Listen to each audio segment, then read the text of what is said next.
The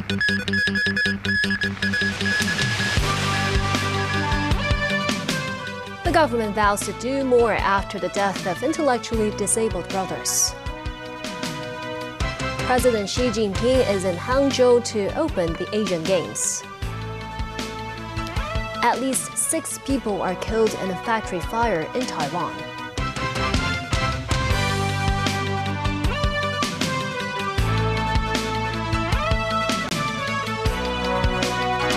Hello, welcome to TVB News.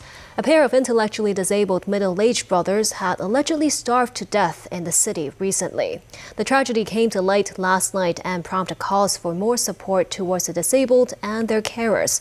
To address the issue, Secretary for Labor and Welfare Chris Sun said a 24-hour hotline dedicated to carers would soon be available, with more support services offered to families in need. The brothers, aged 55 and 53, were found dead in their home at Sawai House in Sao Mau Ping Friday. The pair allegedly died of starvation after their mother, also their carer, was admitted to hospital. A resident in the housing estate said it's upsetting to witness such incidents in a well-developed city like Hong Kong. Reportedly, the brothers with intellectual deficiency knew how to cook and had some self-care abilities.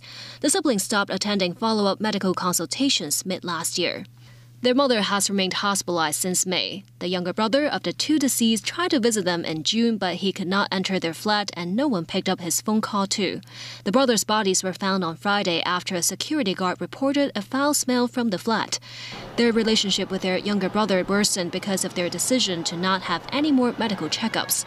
The younger sibling had tried to keep in touch with them, but that didn't prevent the tragedy from happening. Secretary for Labor and Welfare Chris Sun expressed his condolences, saying there is no record of the family seeking help from the Social Welfare Department and other non-profit organizations. Sun urged the community, including neighbors, to take an extra step to offer assistance. He said there will soon be a helpline operating round the clock for carers. Services available encompass referrals, emergency transport, and immediate outreach visits. There is also a one-stop platform with all care-related information in the pipeline, Sun added. He said the government will try to join forces with other organizations, including the care teams, to uncover more hidden cases in need of help in the community. Following the tragedy that saw 2 brothers with intellectual disabilities starve to death after their mother was hospitalized, some parents of mentally disabled children explained how some carers are thinking. They said they are reluctant to seek help as they fear the authorities do not understand their situation. Timothy Lee tells us more. Some parents of intellectually disabled children said many people suffering from the condition and their carers think the government does not understand their situation and needs, and so rejected assistance because of that. Lee Chi-young, a former chairman of an organization of parents with children suffering from severe intellectual disabilities, said such families require the help of experienced individuals who have been in their situation. Earlier, an advisory group of carers working with the government delivered a report offering 11 suggestions for government assistance, which included setting up information-sharing platforms between carers and providing financial assistance. The government said a hotline for carers will be set up later this month and will regularize the living allowance of low-income disabled residents and carers next month, raising it from $600 to $3,000.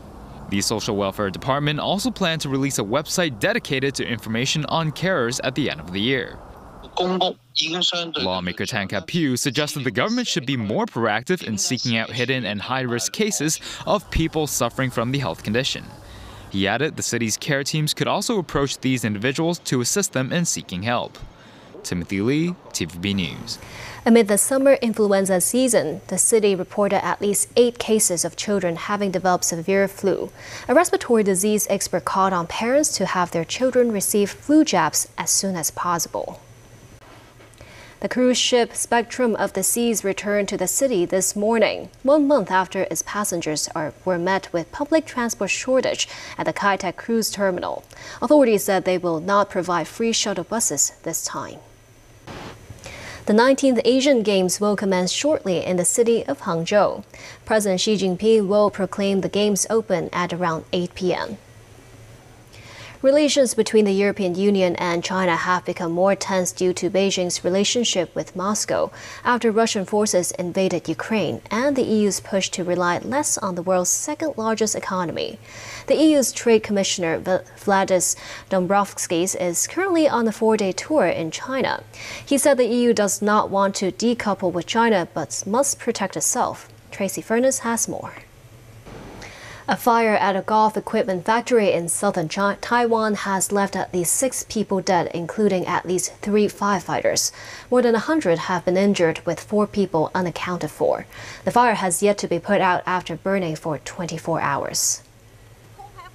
Smoke and flames engulfed the manufacturing plant, with intermittent rumbles of explosions.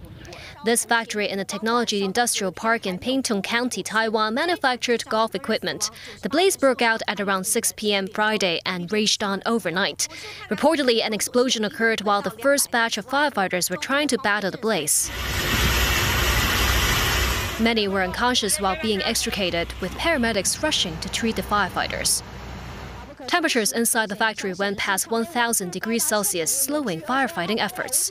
The local fire squad was restricted to hosing water from the outside, and search and rescue work could only be undertaken after the flames had come under control. Local media reported the blaze was likely caused after the rubber raw material for making the golf equipment caught fire. As some of the victims have been burned beyond recognition, families have to identify the bodies through DNA analysis. Still ahead, Canada promises to continue supporting Ukraine during visit by Volodymyr Zelensky. U.S. fighter jet pilot called 911 after ejecting from plane. Britain's King Charles wraps up his visit to France.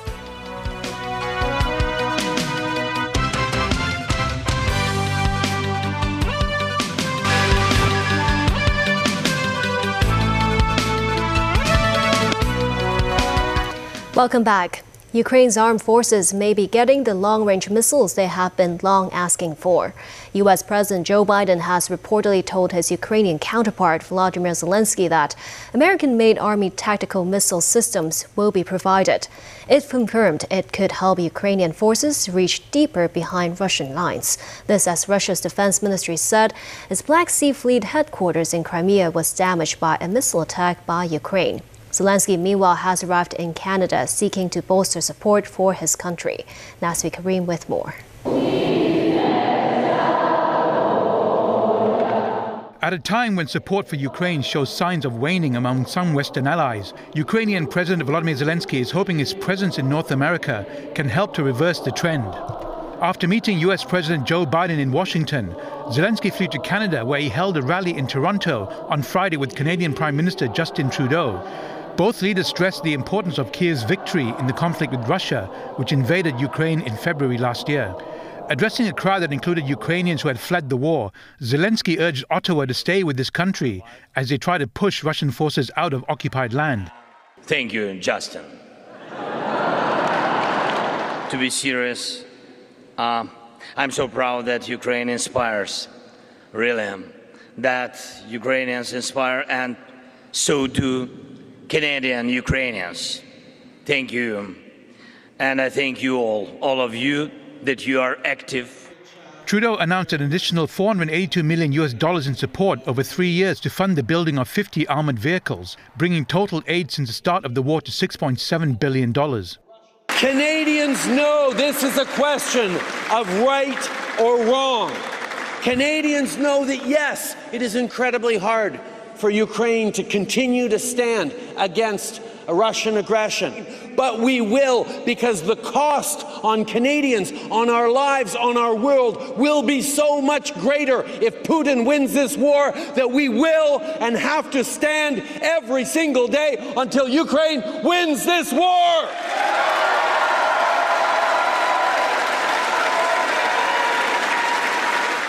Freedom will be the winner. Zelensky earlier called for solidarity and support from Canada during a speech before the country's parliament. It came soon after the Ukraine leader faced questions from American lawmakers about the flow of US dollars into Ukraine to help fight Russian forces. On the war front, Russia attacked multiple command centers, tanks, munition depots and other military targets of Ukraine over the previous 24 hours, while Ukraine struck Russian air defense systems. Nazvi Karim, TVB News. Canadian Prime Minister Justin Trudeau said Ottawa had credible intelligence linking Indian agents to the murder of Sikh separatist leader Hardeep Singh Nijjar on Canadian soil. In regards to India, Canada has shared the credible allegations that I talked about on Monday with India. We did that many weeks ago, and we are there to work constructively with India, and we hope that they engage with us so that we can get to the bottom of this very serious matter. Trudeau was asked about India during a press conference with visiting Ukrainian President Volodymyr Zelensky. Nijjar, a plumber who was born in India and became a Canadian citizen in 2007, had been wanted by India for years over separatist activities. He was gunned down in June outside the temple in Surrey, a suburb of Vancouver. India has denied the accusation, with the row setting off tit-for-tat moves, with each country expelling a diplomat. An American fighter jet that cost $100 million ran into problems and had to eject its pilot. The incident happened last weekend when the pilot parachuted into the backyard of a home and then called 911 for help. The F-35 was later found crashed. NBC has the story. As a $100 million military fighter jet tore unmanned through the South Carolina sky, tonight, for the first time, we're hearing from its pilot in a 911 call moments after he parachuted to safety. We had a military jet crash. I'm the pilot. We need to get rescue rolling. The 47-year-old pilot was flying an F-35 Sunday, but had to eject, landing in the backyard of a North Charleston home where a stunned homeowner called 911. I guess we got a pilot at our house, and he says he got ejected. So he ejected from the plane. So we just see if we could get some ambulance, please. I'm sorry, what happened? We got a pilot in the house, and I guess he landed in my backyard. The pilot describes his harrowing escape, saying, incredibly, his only injury is back pain. How far did he fall? I was at 2,000 feet. And what caused the fall? An aircraft failure. He urgently tells the dispatcher the plane is likely going down. I'm not sure where the airplane is. It would have crash landed somewhere. I ejected. I understand, sir. It was ultimately found some 80 miles away after crashing into a field. Officials have not said what went wrong, but just this week, the Government Accountability Office released a report on the F-35 program, saying the fleet's mission-capable rate was about 55%, consistently failing to meet performance goals. It comes after this stunning crash landing last December in Texas, where an F-35 pilot had to eject on the runway. And officials say the investigation into this latest crash will take several months. After the glamour and politics in Paris, Britain's King Charles concluded his 3-day state visit to France with a trip down south to Bordeaux on Friday to focus on a more personal passion, the environment. Tracy Furness has more. On their third and final day in France, King Charles and Queen Camilla were greeted by flag-waving schoolchildren as they arrived at Bordeaux's City Hall in the south of the country. The royal couple planted a loquat-leaf oak tree in the garden of the City Hall. The tree is known for its adaptability to a changeable climate. While Queen Camilla visited a local charity for people in need, King Charles spent some time with the firefighters who helped fight wildfires in the Bordeaux region last year. They showed the British monarch maps and photos of the devastation the fires caused in the area. They also guided him around an experimental forest designed to monitor the impact of climate on urban woodlands. Charles and Camilla wrapped up their sojourn in France with a tour of the Chateau Smith-Haute-Lafite winery, known for its sustainable approach to winemaking. Owners Florence and Daniel Cathard and their pet llama greeted the royal couple before showing them around the vineyard. Severe drought last year forced the region's earliest ever harvest. Bordeaux has long been working to adapt to climate change. Some areas were pruning vines in a different way or finding new watering techniques. This estate is said to be completely organic and also produces solar energy. The llamas are used to weed the fields. Long live the king. And the royal couple couldn't leave before trying a glass or two of wine. King Charles and Queen Camilla left Bordeaux on Friday, concluding their state visit to France. This was King Charles' first visit to France since becoming monarch. Tracy Furness, TVB News. Back locally, the MTR celebrated the 5th anniversary of the cross-border high-speed rail in the city, revealing it has carried more than 12 million passengers in the first 8 months of this year. Daily passengers last month surpassed 100,000, breaking the pre-pandemic record. To sports, Argentina are back in the hunt for a quarter-final place at the Rugby World Cup after a 19-10 victory over Samoa.